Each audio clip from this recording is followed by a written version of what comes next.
Good evening and welcome to yet another version of of Territories Talk. My name is Chris Famous, as you know, and tonight I'm pleased to have not one but two ministers, honorable ministers, one in Bermuda and one in Turks and Caicos, which is also known as Junior Bermuda.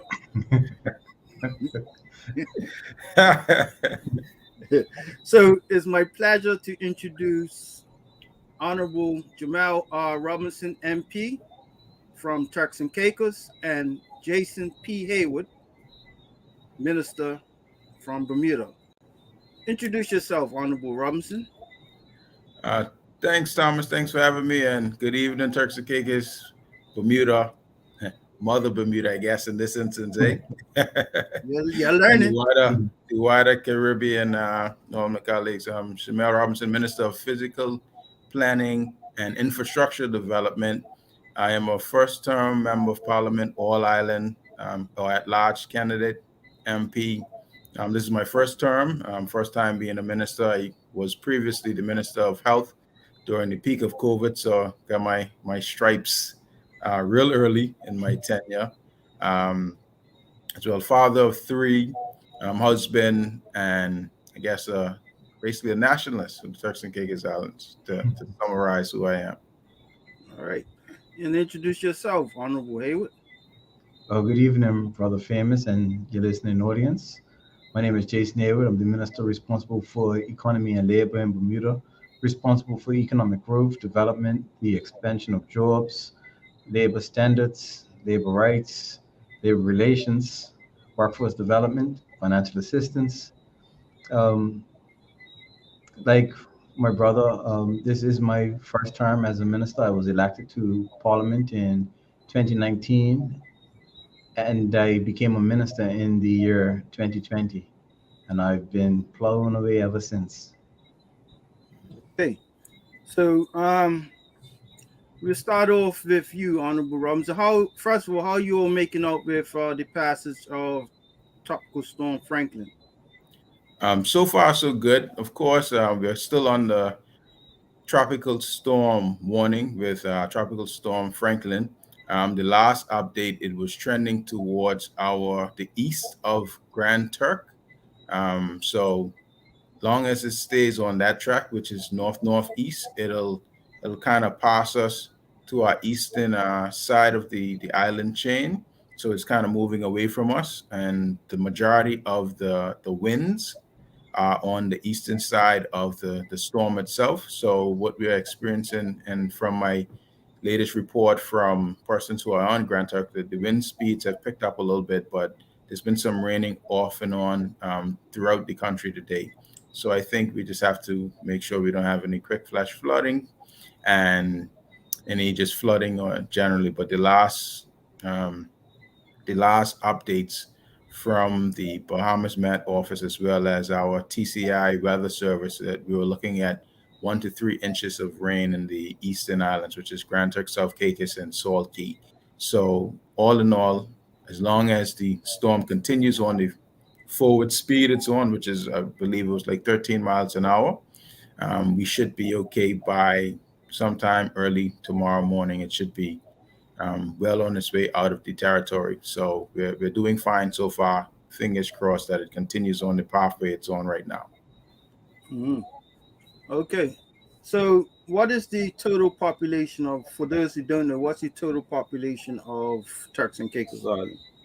Well, right now, unofficially, about 45 to 50,000. We're literally in the middle of conducting our census, so we'll have harder numbers. We Mhm. anticipate it might go up to 55, even 60,000 on completion, but that's where the last estimates were. So we're doing the census, and hopefully we'll have those hard numbers by the end of this year, early next year, the latest, and then we'll have an idea of what the actual more recent numbers are. Because the last time we did the census in 2012, we were at 32,000 persons, but we've had significant growth over the last decade or more. So we're looking to see what those numbers are Mhm. very shortly. Okay. And approximately what's your land mass? How many square miles do you have in Turks and Caicos? We are 193 square miles, and you can't be asking me these questions, famous, since you're calling us baby Bermuda. You're supposed to know this. You're supposed to No, say, and Turks and Caicos is no, 193 square miles, you know. it's not a matter of what I know, it's what I want you, it's what I I want know, I you know. to I'm educate teasing the you. people about. Because I'm somewhere teasing along you. the line, Bermuda's coming back for our property, right? So, I'm sure you still have property in Grand yeah, Turk yeah, and yeah. maybe Squawky. Yeah, Pretty if sure. for Bermudians that are listening, they would hear your accent and realize and say this guy sounds almost Bermudian. You know what I mean? Because especially in the islands like Soul Key, Grand Grand Turk. Turk, Yeah. you guys, the accents are strong Bermudian accents. There's no Yeah. mistaking your accent. You know what I mean? And my mother's from Grand Turk as well, and that's where I grew up as a kid. So it'll sound like I'm very Bermudan today. And I could remember during Hurricane Ike, funny enough, the Bermuda Regiment came down for about 2 weeks, and then once they touched down, because I hadn't really up to that time seen or spoken with anyone from Bermuda itself, when the guys came down of all color, all complexions, and they sounded like Grand Turk people. I was like, what is this? And this is in the middle of a storm, but little culture shock in the middle. And that was about 15 years ago, 2008 Hurricane Ike, they came down to assist us. And now we actually have our own regiment stood up about a year or two ago now. So we learned something and we saw something and got it done similarly as you would have many, many years ago, I'm sure. Yes. So in that 100 and something odd square miles, you obviously got a lot of infrastructure to maintain and build. So what are some of the key projects that you all are working on? So the biggest project we're working on now is the Providenciales International Airport, recently named the Howard Hamilton International Airport, Mhm. um, which is projecting to be anywhere from $350 million to $400 million price tag. And we're looking to go the PPP route to be able to do the financing for that piece of infrastructure. So all things being equal, hopefully we'll be able to ground break on that project within the next 12 months because we're at the stage where we're doing pre-qualifications for all the interested bidders. So we've been working on that for essentially since we got in office, which is 2.5 years ago. But of course, doing all the studies and doing the justifications for that type of expenditure is very important because we wanted to take our time to make sure we did it right because we've been in joint venture arrangements. We've managed it ourselves on our TCI Airports Authority. previously or as currently. So we're trying to get the right things done. Then another major project that has already started is the redevelopment of the port in the South Dock Providenciales, which is the main hub for importation of all the goods basically throughout the country. And that's a $60 million infrastructure project that's already started. We already All started right. phase one. Let's pause for a minute. No problem. This airport, a few years ago, we had some visitors from Turks and Caicos came up and says they're looking at our airport, our new air terminal, I should say. Right. And they asked us, so what do you think of the the contractor, right? Mm-hmm. And the first thing out of our mouth was run, like fast, right? Right. So I'm saying that I don't know who's bidding. That's not my business, obviously, right? But what I would say is you all actually did better than us, because the previous government, pre 2017, they had no bids. They just gave the contract, literally wrapped up a contract, right, in silver paper, and gave to this firm, right? Right. And since this, Bermuda has been suffering. I mean, like in all ways, we've been suffering because of this. So I think you all have made a good choice in putting out, I guess, a RFP or whatever to Right. see who's going to say what, right? Right. All right. But whatever you do, don't do it for those people. I ain't calling no names, but don't do I it. know you got. We're fully aware, and the thing about it, my predecessor, she was on that mission to Bermuda to check things out as well, and we're well aware of those contractors. I'll just say that, leave it at, because I don't want to prejudice any potential bidding processes, but we have, yeah, I'll leave it at that. Okay, so tell us more about the port now. Yeah, so the port is about a $60 million development. Have increased berthing so we could take bigger ships from the U.S., which is our main port, paving the whole area, extending so we could have dual ships coming in, because right now we only could do one at a time. We're going to improve the stevedoring operation as well for the location.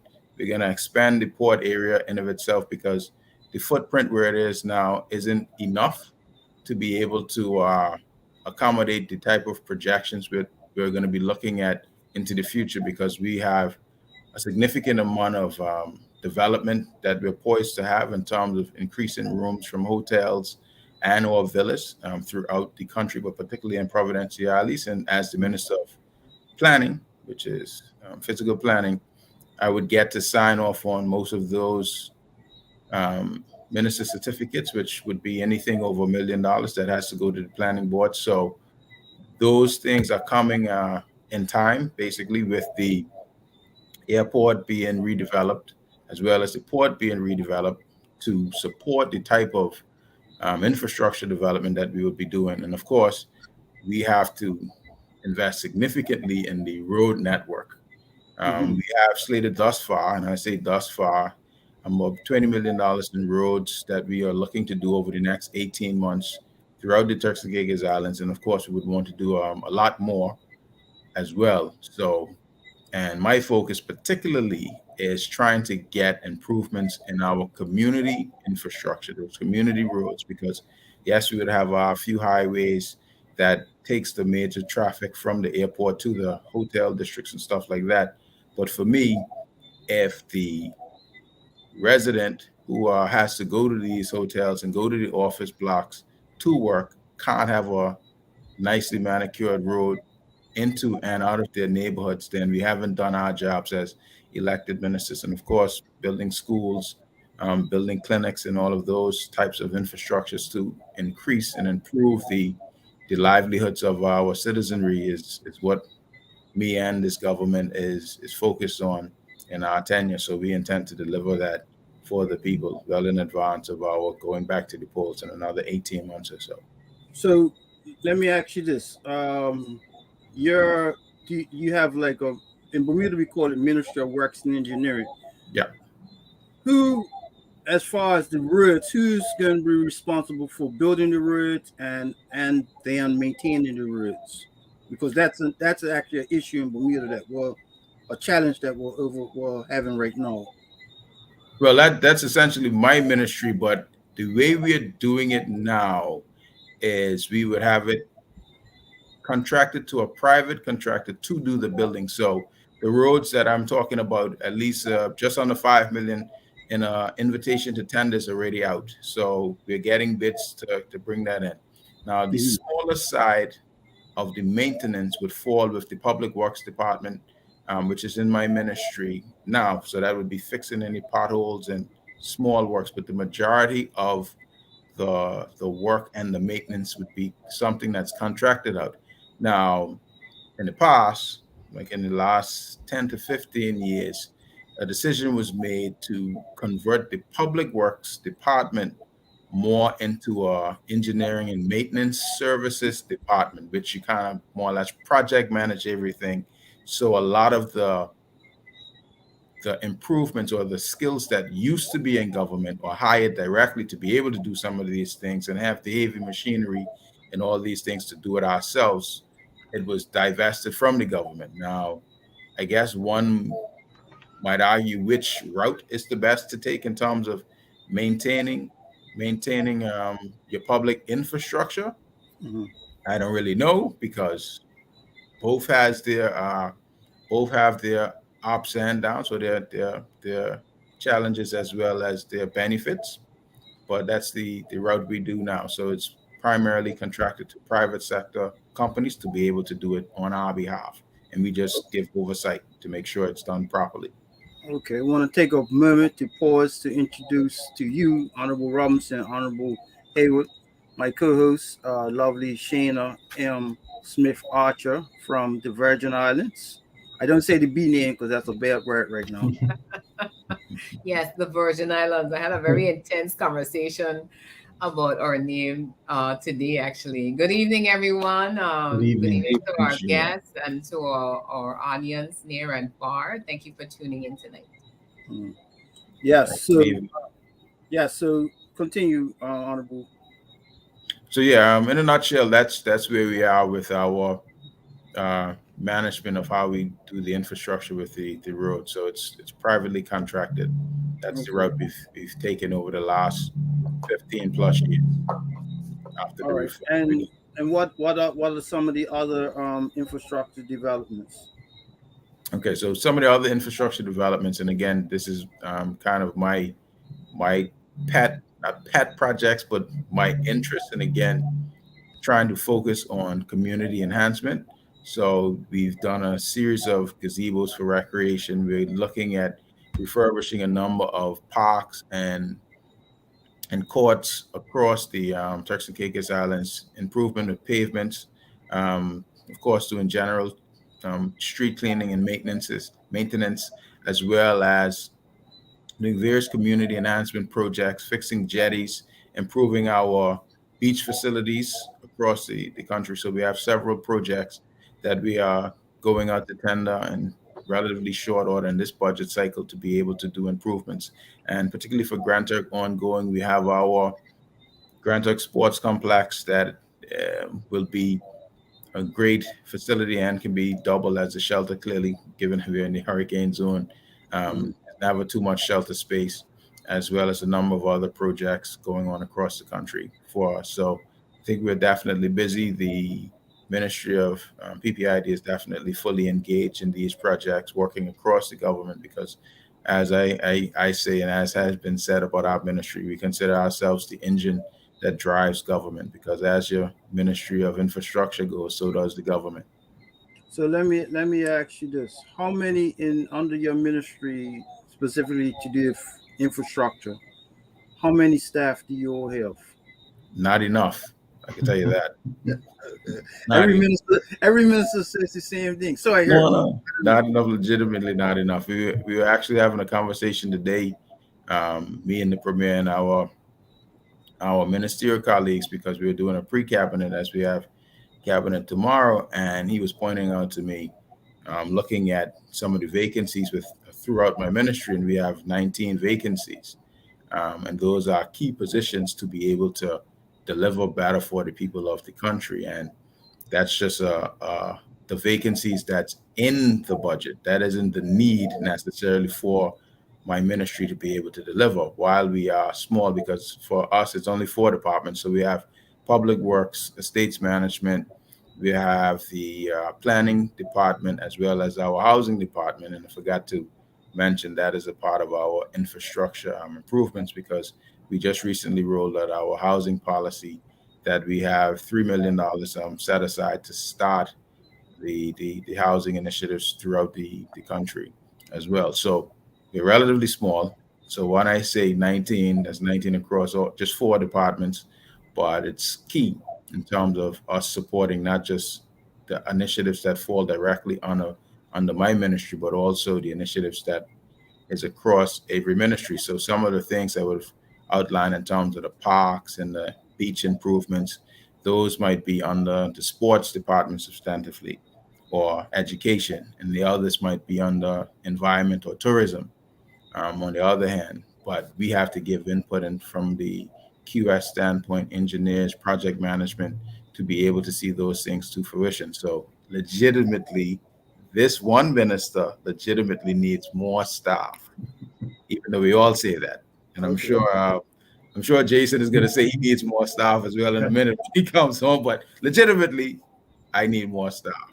All right. So I'll take a moment to pause to speak about thank you for that. Our media partners throughout the region. We have Cayman, Marl, and Cayman Islands, CBN Caribbean Broadcast Network in both the U.S. and um, other Virgin Islands, Channel 82 in Bermuda, Radio Saba PJFE, Barbados CB Caribbean Broadcast Network, Channel 8, and we also have Montserrat ZJB Radio.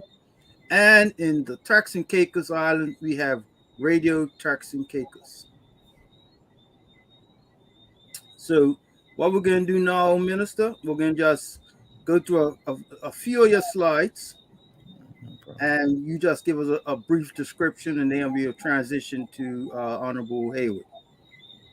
All right. So what you're looking at there is the repairs to a bridge, and this is temporary repairs to this bridge for the soil ponds that were left behind by some people some many years ago for the salt industry. I'm not going to call any names. Yeah, you left your gold mine, you saying? Yes, the gold mine. Right. But yeah, that's a pond. That's the passing. It was kind of falling apart. So we sent it out to tender, intermediate tendering, for them to kind of pull the cover back in to make it possible again. So that's what those guys are working on. And in fact, we are actually looking to invest about somewhere in the neighborhood of about four to $4.5 million in actually enhancing ponds and bridges on Grand Turks specifically. And in one of those areas, we are looking to basically dig out the pond, kind of put a promenade back in, so backfill it.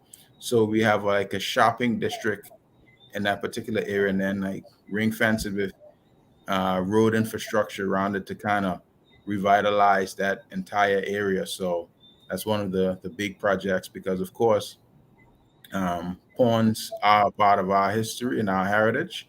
So that's something that we want to enhance, not only for visitors, but for the local population who can enjoy it and, continue to go fishing in the ponds and just have it as a different aspect and enhance it from what was left behind, of course.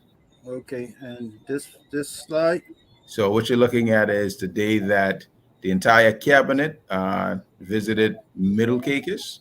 So we went in early to North Caicos because we held cabinet in North Caicos the following day. So this is us at the bridge between North or the causeway between North and Middle Caicos, heading over. So you would see myself in the blue shirt to the right, Honorable Conley, our Deputy Premier, E.J. Saunders, Honorable Otis Morris, the District Commissioners for North and Middle. Our Premier is in it looks like Shades. Shades in the Yeah. light tannish jacket, right?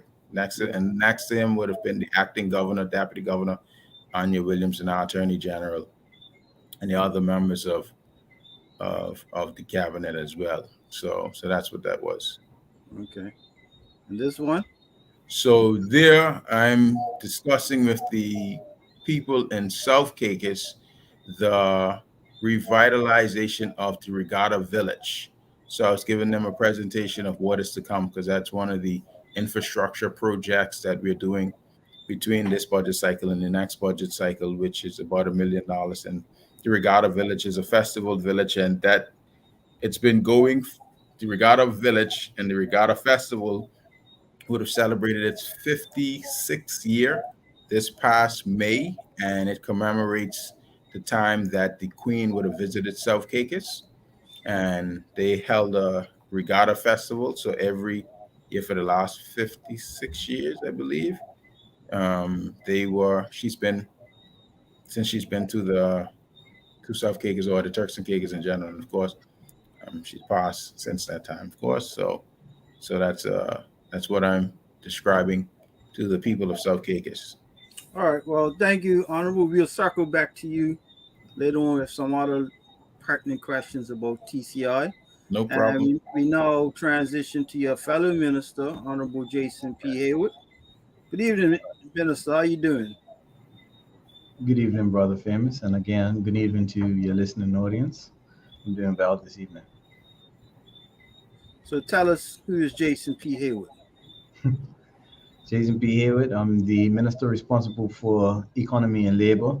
I'm responsible for economic growth, development, expansion of jobs. The departments underneath my particular remit include the Department of Immigration, Department of Financial Assistance, Department of Labor, Department of Workforce Development, Department of Economic Development, also responsible for CRINGAs such as the Bermuda Economic Development Corporation and the Bermuda Business Development Agency.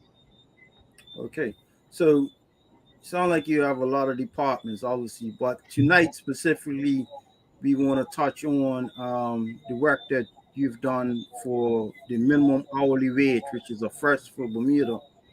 And why it's important for the region is because in islands, our sister overseas territories of Cayman Islands and the Virgin Islands, they too are in the middle of trying to get towards a minimum hourly wage, or in some cases a revised minimum hourly wage. So lead us into how did we come about with what, not so much the actual figure per se, but the mechanics towards collaborating with employers and unions and so on to get to where we are. Okay, so I'm going to start from the 1960s when the Progressive Labor Party was formed. And it had as part of one of its early election manifestos that there should be some sort of minimum wage established in Bermuda to reduce the level of exploitation and ensure that persons receive a dignified wage for a fair day's work. The framework that we utilized was to first put a mechanism in place to establish living wage. And so we went with the model of a wage commission.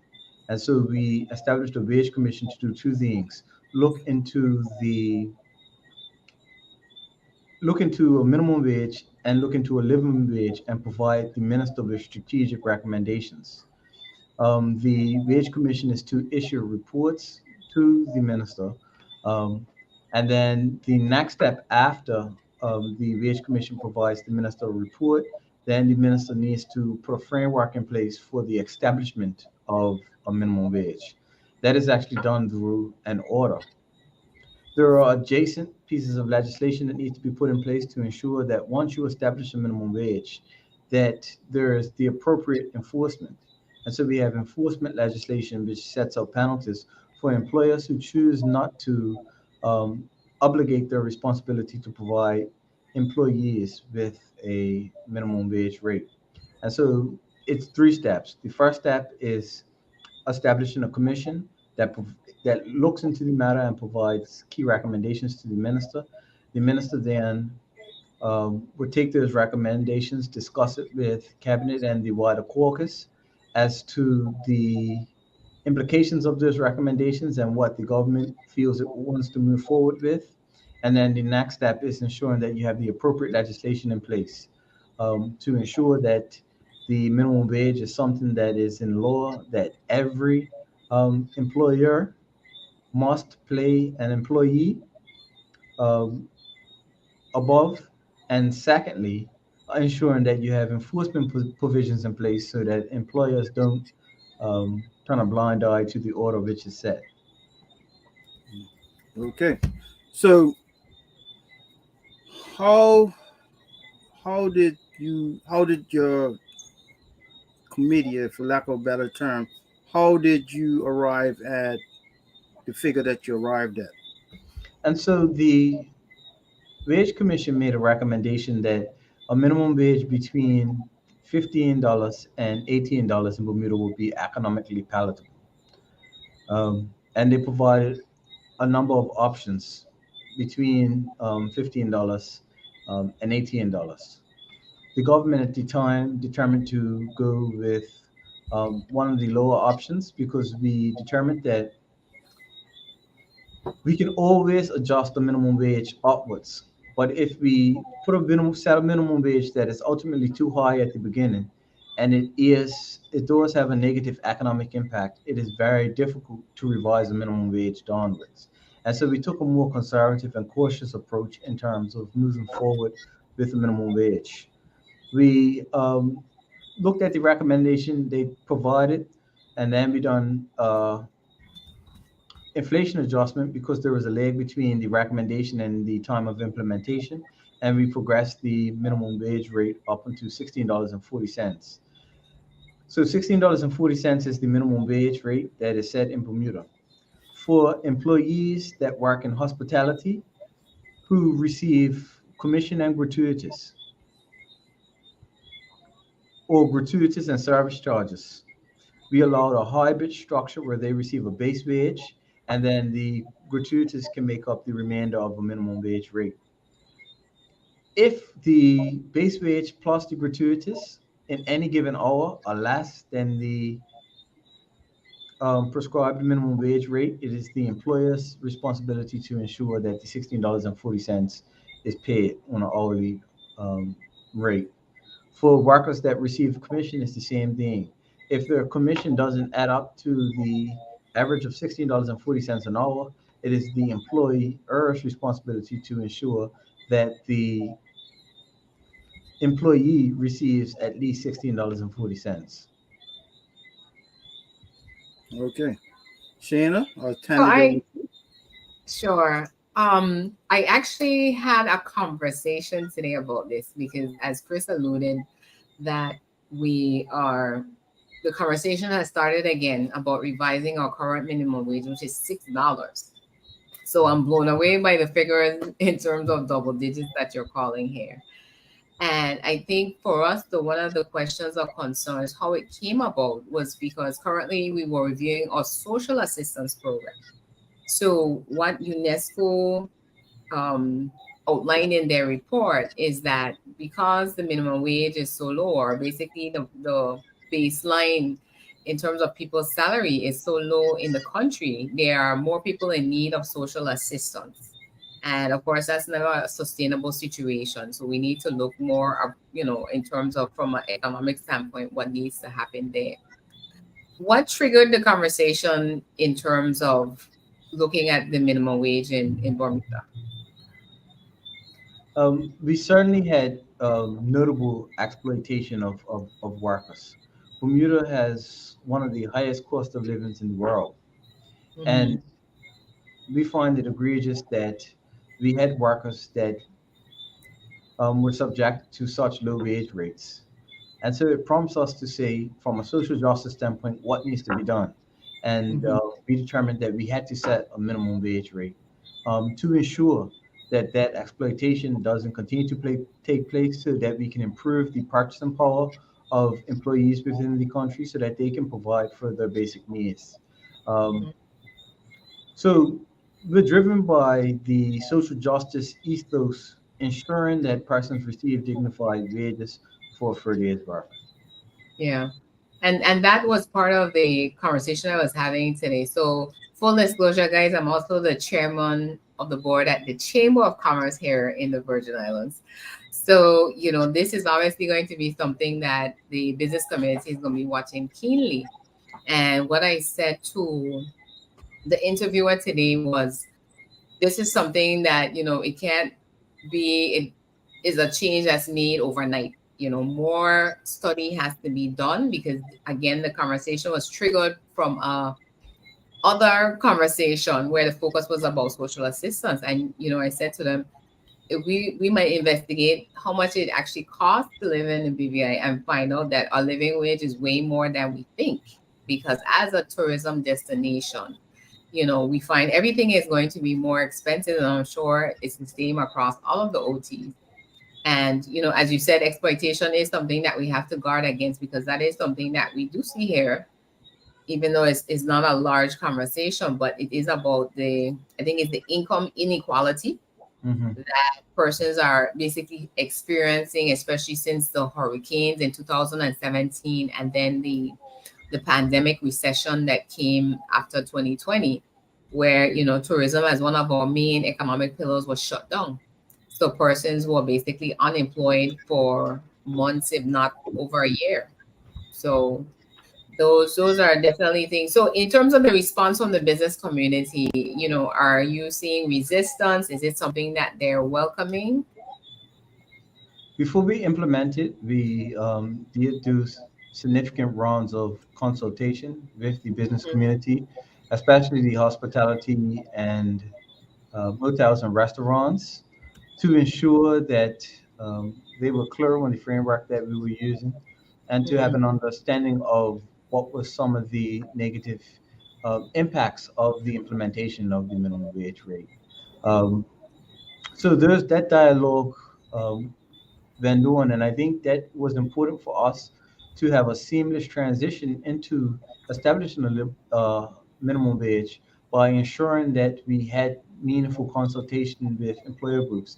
So you didn't hear the uproar from employer groups when the minimum wage was implemented, because we had set out our policy position early, we had done consultation on our policy position, and so then we moved forward with implementation. There was some employers who were hesitant to provide employees with a minimum wage when we first introduced it. However, because we have the strong enforcement provisions within our legislation, it would be extremely costly for those employers, if they did not implement that minimum wage rate. Okay, so you incentivize them. Okay, so is it already in effect, or is it going to be a transition period? So the minimum wage rate came into effect on June 1st, 2023. Okay, so it did go into effect this year. And in terms of the entire process of consultation, how long was that? Or in terms of when it was started, or the conversations were started up until June 1st, was that over the past year or shorter? It was a leg between receiving the initial report from the Wage Commission, which set out the recommendations. Then what the government would have done is, prior to the implementation of any form of legislation, would have put out a policy paper as to what was the government's position pertaining to implementation of a minimum wage rate, which was partly based off the Wage Commission's report. And then we used that position paper that the government set to engage in consultation. And you will see that the minimum wage rate and what we implemented was revised from the position paper that was in the position that was in the policy paper, based off of the consultation that we were able to have with industry. Okay. And that's good to know, because again, I'm always encouraging persons here that we have to move from just having ideas where we do the proper study and evaluation and the analysis of, the different options in order to be able to actually select the best option. Is there part of the policy now going forward a set time for review? So I know one of the things I would like to see happen here is that, whether it's every 5-7 years, we have a review. And if it's okay, it's still on par in terms of living standards, that, you don't have to change anything, but it's important for us not to let it go more than 10 years. I think the last time we reviewed it, it was over 10 years since the review before that. And, this was 2016, and the minimum wage at that point was $4.25. And, even in the new at that time, we knew that, the income inequality that was there was very apparent based on, people's request or need for social assistance. And that was a very, very partial situation. So is there a trigger in terms of when the review if there will have to be an ongoing review? So my office has written to the chairman of the Wage Commission, and that is the next steps in terms of we want the Wage Commission to provide us with recommendations as to how we advance the current minimum wage rate. In their initial report, they had suggested that it would be practical to move it along with the rate of inflation, but understanding that we are in high inflationary times in Bermuda, whether or not that recommendation is still practical for the time that we're in. And so I've asked the Wage Commission to provide me with further clarity on how they recommend we should proceed with advancing the minimum wage rate. But any changes that we make to the minimum wage, we will ask for the Wage Commission to opine on it before we implement any changes to it. Any changes, okay. And that ensures that the technical work is done, but also you have private sector representatives on the Wage Commission who can speak on behalf of industry, and we have labor representatives on the Wage Commission as well. Okay. Yeah, that's very key. So I'm definitely going to be doing some more research to understand how you guys went about your process, because it's going to be something we have to start to work on now, and to kind of, figure out what our approach is going to be, because it's needed. And I said to them, businesses know that whether it's the employees are also their customers. So them having more disposable income, it continues to feed the economic engine. But things have to be done in such a way, as you're saying, there's so much economic disruption that has been happening, and no one can predict what is next. So we always have to strike a balance with social development as well as economic development at the same time. We have a question that's coming in from Miss Caroline King. What is Bermuda's present GDP per capita? I think at last record it was $114,000. In what currency? US. And also she asks, was the public involved in the consultation process? Oh, most definitely. And so the position paper that went out was a public document, and we asked the public to submit any feedback to that particular document. I also ensured that I done my runs as it pertains to the media, being on radio programs, and articulated the government's position so that we can understand the concerns of the population. In the consultation, I determined that some people feel that the minimum wage is set too low, and then some feel it's too high. And I take the position that the minimum wage is the appropriate first step to ensure that persons are remunerated fairly for a fair day's work. Honorable Robinson, you had something you want to add to this discourse? Oh, just the fact that we also in the Turks and Caicos would have increased our minimum wage April of this year, April 1st of 2023, and we would have gone through the process of public consultation, etc. So that's something that we could also share. And we probably might be close in line to where you might want to go with your minimum wage increase compared to Bermuda, who is over 100K per capita. Yes, we're not there yet. No, we're not quite there. And we're not there yet. At 625 previously, and we moved it up to $8 for the basic minimum, and for industries like the security industry and construction, we have it at $9 an hour. So it was kind of a And tiered system, and what currency is that? US dollars as well. You have Turks And and Caicos dollars, or you use Turks, well, the Turks and Caicos crown dollars that we do have, which is more like a collector's item, is 1 to 1 to the US as well, but we use US currency. So we were considering the tiered system with the service workers being slightly lower, but what we found that it was easier just to make it the minimum wage at Mhm.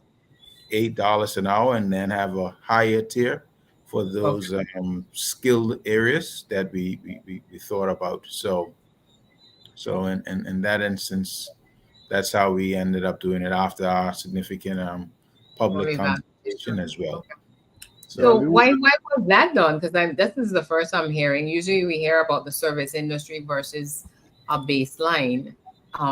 So why did they choose construction or the trades? I'm guessing in terms of at a higher rate.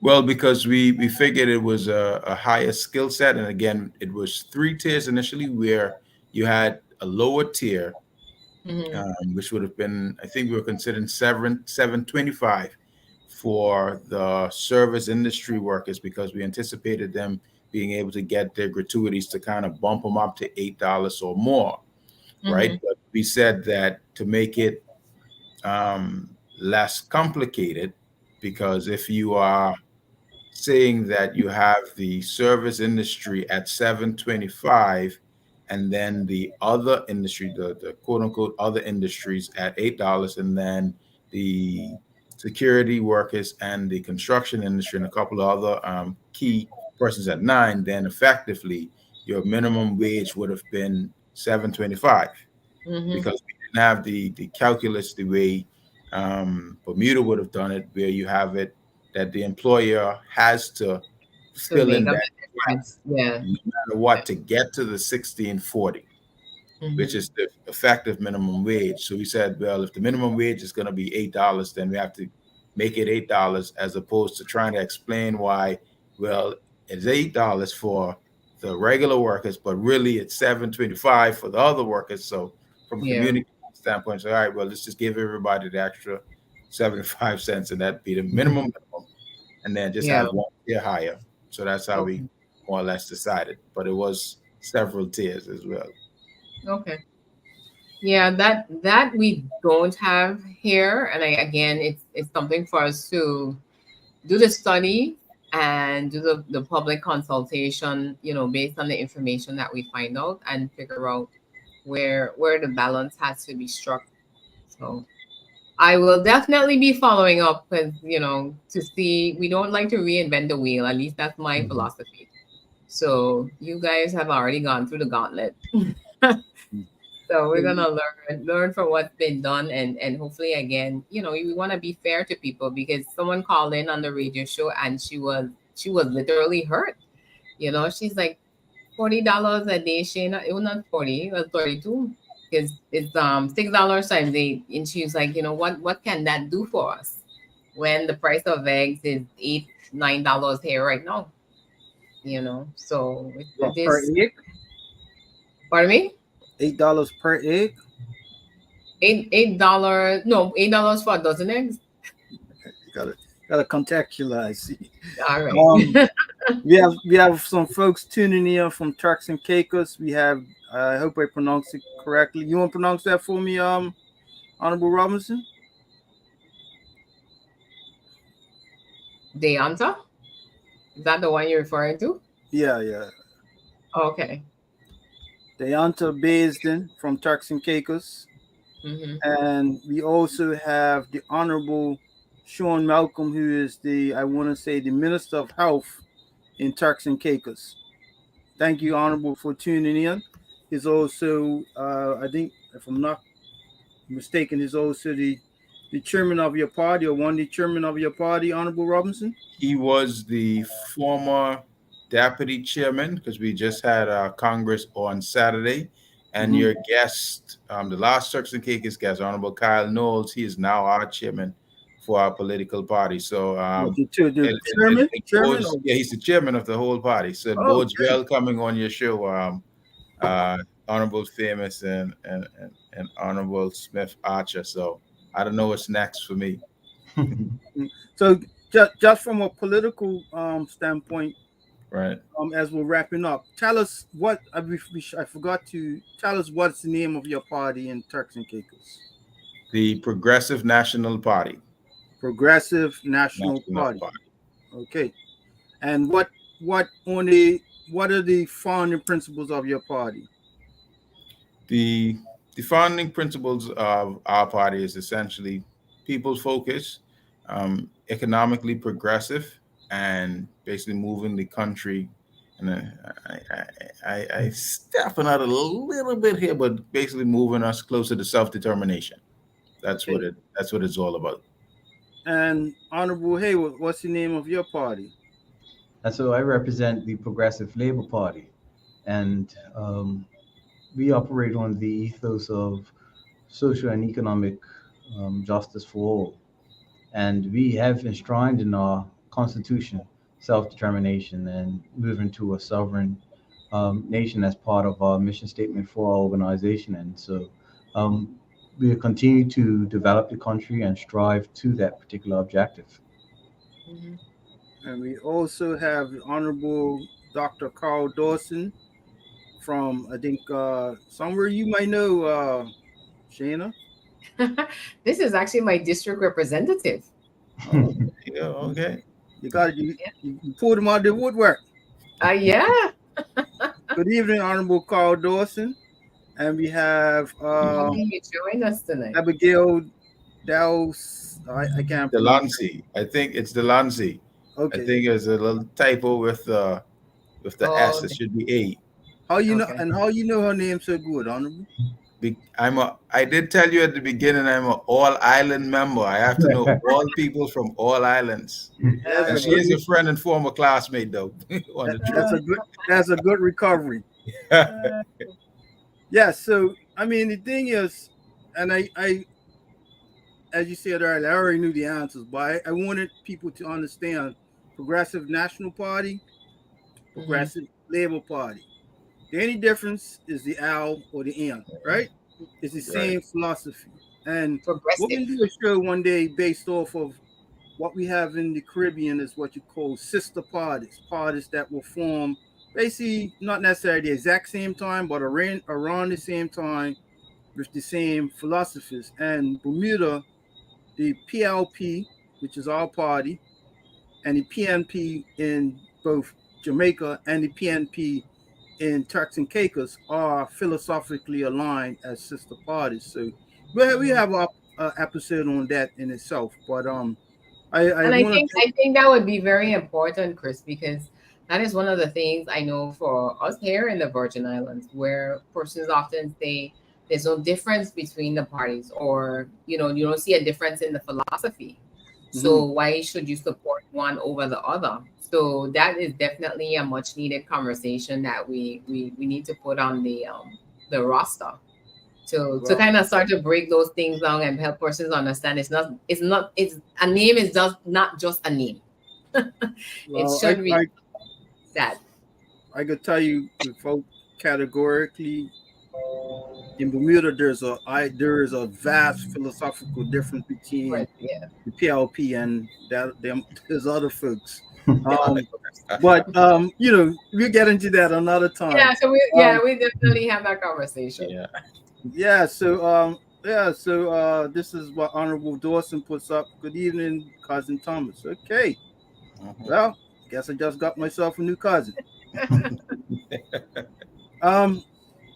So in closing, any final words to the people of of Turks and Caicos and the whole island and the region, Turks and Caicos and the region, Honorable Robinson? That's Turks and Caicos, all island. That's Turks and Caicos. Final words for the people in Turks and Caicos. Your government continues to work hard for you, and we are. Say that again. I couldn't hear you. It's a technical difficulty. I said your government continues to work hard for you. And we are a listening government. So while it might seem that we don't communicate enough with you, We will make our improvements there, but we are hard at work trying to deliver on our manifesto, which is the citizens contract. And we want to make sure we can get a contract renewal in another 18 months or so. So we intend to deliver on all of our promises, big and small, and we intend to be more engaged. Definitely going forward. So not hearing from us doesn't mean we're not working for you. So over the next 6 months, going forward, you'll see a lot more of our efforts over the time. And to the region, of course, we have similarities from historic connections to basically philosophies as a people. And I think we are one people, and where we can learn from each other and not reinvent the wheel. Perfect example, the conversation between basically Honorable Jason, myself, and Honorable Smith Archer. They're going to be doing what we've already done in our countries very, very recently. So they can utilize that type of insight to be able to come up with a good solution for their minimum wage in the Virgin Islands. I almost catch myself to Mm, what you call yourself, right? So yes. so I think we're integrated, and we have to be big enough to allow the smallest among us sometimes to help lead us in the right direction, regardless. Mhm. All right. Any closing remarks, Honorable Hayward? Certainly, I echo the sentiments of the Honorable Member Robinson, and governments must have a human centered approach to policy development. And I think that has been demonstrated by the Progressive Labor Party in Bermuda as it pertains to having the interests of the people of Bermuda in the forefront of all of our decision making and ensure that the outcomes of our policy work actually benefit the people who we actually serve through the same social contract that has been discussed by the Honorable Member Robinson. The challenges that we have um, most times are not unique to any particular territory, and there is huge opportunity for us to leverage our collective resources and knowledge to ensure that we have the effective solutions to the problems that we actually face. Um, MP Famous, you would know in particular that this government has worked hard to extend social protections, make our tax system more progressive, expand labor protections. We want to reform our education system. We want to reform our healthcare system. We are focused on ensuring that we have the infrastructure in place that allows our businesses to succeed and thrive in Bermuda. And so we will continue on the trajectory that we're currently on. And I encourage any of my regional colleagues to reach out so that we can assist and we can leverage resources so that we can grow capacity throughout the entire region.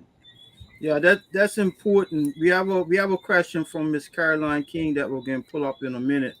I think Honorable Robinson was answered, but I think what's most important is that we, as people in the small islands, we know more about our islands than somebody in England and somebody in America.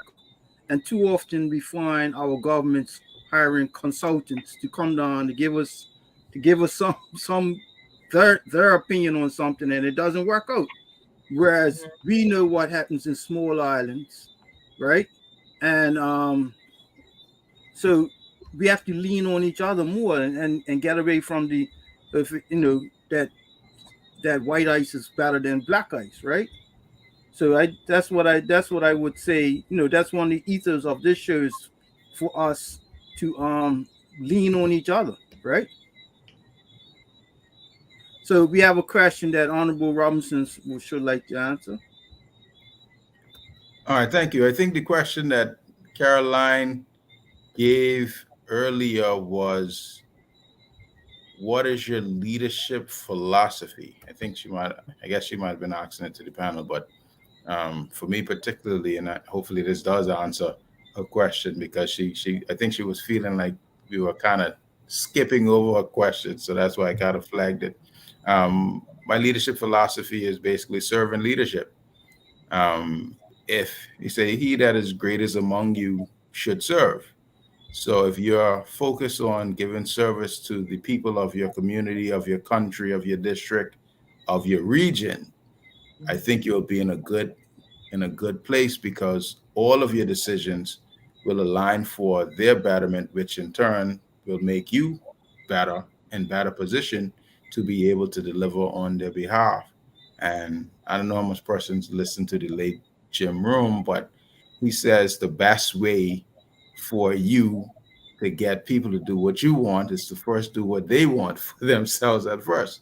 So if you want to be in politics for a long time, which I'm sure all of us got into give service to our communities and our people, we must serve those who would have stood in line for hours in some instance, depending on how quickly your balloting process takes place, and actually produce for them.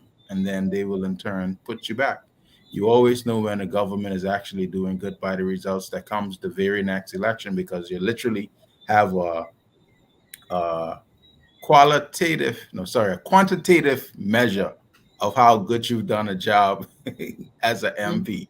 You don't get that in all jobs to say whether or not you've done well or not, but you have a literal quantitative measure on how well you're doing as a member of parliament. So I think servant leadership would be my leadership philosophy. And hello to June Samuel from the Virgin Islands. I see her pop in somewhere there.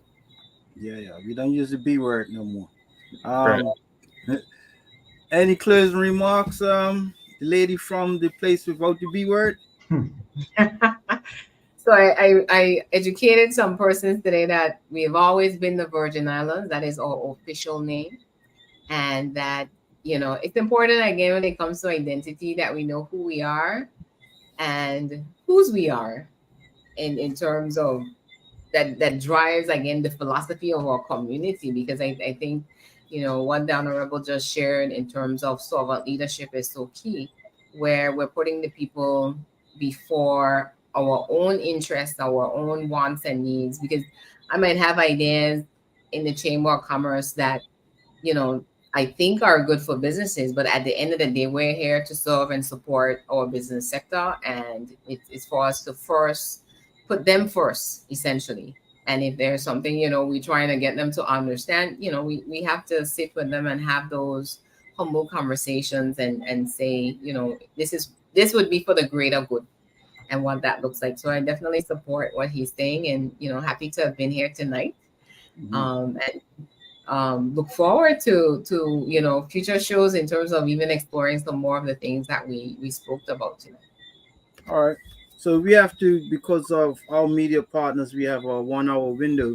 I want to thank both honorable ministers for taking time to come on the show, because we know that politics takes a lot of time away from families, and we want to thank both of you. And again, thank our media partners, Cayman, Marl, CBN, ZJB in Montserrat, Radio Saba, PJFE, Barbados, Korean Broadcasting Channel, and Radio Turks and Caicos. So until next time, which is in 2 weeks' time, we will be updating you with what's coming up next. So thank you once again, and we will continue this caucus offline. Thank you for having us. Thank you. problem.